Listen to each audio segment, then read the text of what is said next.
Pour être bien dans ma vie, je me connecte régulièrement par des pratiques spirituelles. Je me connecte à moi-même, au monde et à la source divine de tout ce qui m'entoure. Ainsi, je me sens bien branchée à la profonde bonté de la vie. Comment faire? Aujourd'hui, je te parle de comment lire la Bible. On peut évidemment lire les textes bibliques pour différentes raisons, par curiosité historique ou littéraire, pour savoir ce que ces anciens textes contiennent, pour savoir sur quoi les religions juives et chrétiennes sont basées. Et nous pouvons lire les textes bibliques comme une source sacrée de la sagesse humaine. En fait, la Bible n'est pas un seul livre, elle est une collection d'écrits.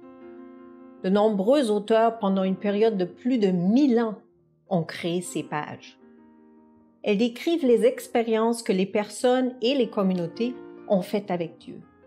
Comment Dieu s'est montré dans leur vie. L'aide qu'ils ou elles ont reçue et les règles dévoilées pour un vivre ensemble heureux. Il y a deux grandes parties dans la Bible chrétienne. Tout d'abord, le Premier Testament, des écrits en hébreu qui décrivent l'histoire de Dieu avec le peuple juif jusqu'à la venue de Jésus. Et le Nouveau Testament, sur la vie et la mort de Jésus et la vie des premiers chrétiens et chrétiennes. Dans les deux parties, il y a des textes que j'aime lire parce que j'y découvre l'Esprit divin à l'œuvre. De nombreuses personnes ont senti que la Bible leur parle dans leur vie d'aujourd'hui, même ces textes très anciens. Les expériences décrites dans la Bible ne sont pas des lettres mortes. Elles nous offrent la parole vivante de Dieu. Voici une façon de s'approprier un passage par une lecture spirituelle. Aujourd'hui, je choisis un texte du Nouveau Testament, dans l'Évangile de Matthieu, chapitre 7. Jésus dit, « Demandez et on vous donnera, cherchez et vous trouverez, frappez à la porte et on vous ouvrira. » Alors je révise comment faire cet exercice de lecture spirituelle. Lisez le texte 3 fois à voix haute. Chaque fois, gardez un moment de silence après la lecture et laissez résonner les mots en vous.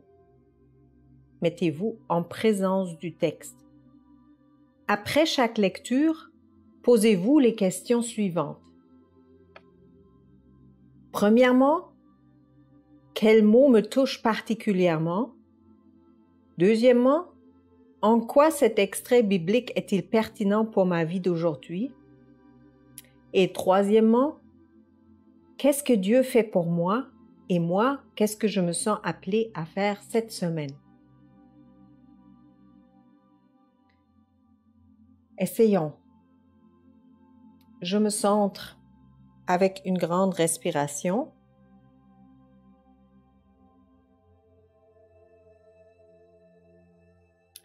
Et je vais lire mon texte pour la première fois. Jésus dit, « Demandez et on vous donnera. Cherchez et vous trouverez. Frappez à la porte et on vous ouvrira. » Quel mot me touche particulièrement?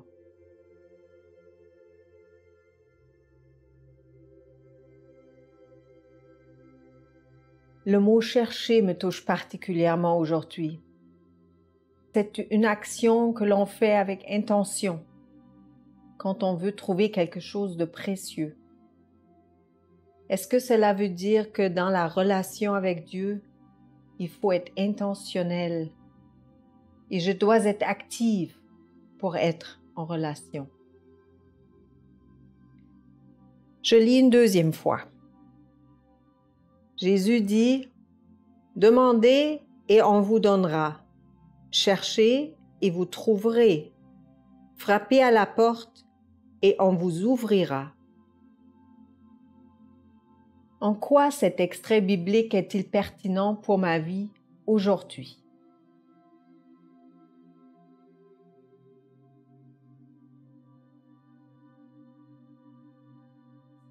Je ne trouve pas toujours facile de comprendre la foi et qui est Dieu.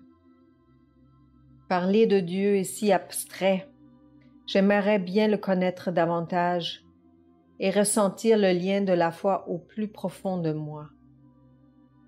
Je lis ce texte comme une invitation à essayer activement de mieux connaître Dieu. Et je relis une troisième fois. Jésus dit, « Demandez et on vous donnera. Cherchez et vous trouverez. Frappez à la porte et on vous ouvrira. » Qu'est-ce que Dieu fait pour moi? Et moi, qu'est-ce que je me sens appelée à faire cette semaine?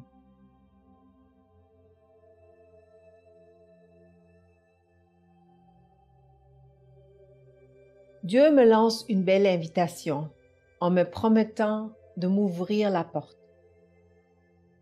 Je veux faire confiance cette semaine et compter sur Dieu dans mes occupations et dans mes rencontres avec d'autres. Une façon concrète de chercher et frapper serait de prendre un instant avant chaque nouvelle action que j'entreprends et de me dire la phrase « Dieu, je cherche ta présence dans ce que je fais maintenant. » Je suis certaine que cela changera la vision que j'ai de mon quotidien et aussi ma compréhension de Dieu. Le soir venu, je peux revenir sur ma journée et me poser la question « Où et quand Dieu m'a-t-il ouvert la porte aujourd'hui? » Comme tu as pu voir, aujourd'hui, j'ai choisi un texte de la Bible très court. Tu peux évidemment lire un peu plus, surtout s'il s'agit d'une histoire. Parfois, il y aura des mots, des titres ou des objets que tu ne connais peut-être pas. C'est sûr, car les textes viennent d'un temps très différent. Il y a des Bibles avec des explications et même des dictionnaires de mots bibliques. Il y a aussi Internet pour trouver des réponses. Si tu as des questions de compréhension, tu es mieux de les clarifier avant de faire ta lecture spirituelle. À cause de la grande distance historique, nous ne pouvons pas prendre les textes bibliques à la lettre non plus. S'il est question d'esclaves, de la soumission des femmes à leur mari, ou de l'interdiction de relations amoureuses de personnes du même sexe, nous comprenons que c'est le contexte social du temps. Car la parole de Dieu est vivante. Elle nous parle dans notre contexte aujourd'hui. Comment? L'Esprit de Dieu nous aide à interpréter l'essentiel des textes pour notre temps. Si jamais tu as la possibilité de faire une lecture biblique avec un groupe ou une communauté, tu découvriras toute la richesse de l'interprétation communautaire. Mais tu peux commencer tout seul. Dieu parle toujours. Et en pratiquant, tu t'approprieras la sagesse biblique à ton rythme. Si tu veux en savoir plus sur la spiritualité et comment la vivre, tu peux regarder sur notre site web. Tu y trouveras d'autres vidéos et des ressources qui t'amènent plus loin. Mais surtout, je t'invite à des conversations sur les expériences spirituelles, si tu en as envie. Et il y a la possibilité de t'inscrire à une fin de semaine de retraite où nous apprendrons ensemble comment enrichir notre vie intérieure. Bienvenue!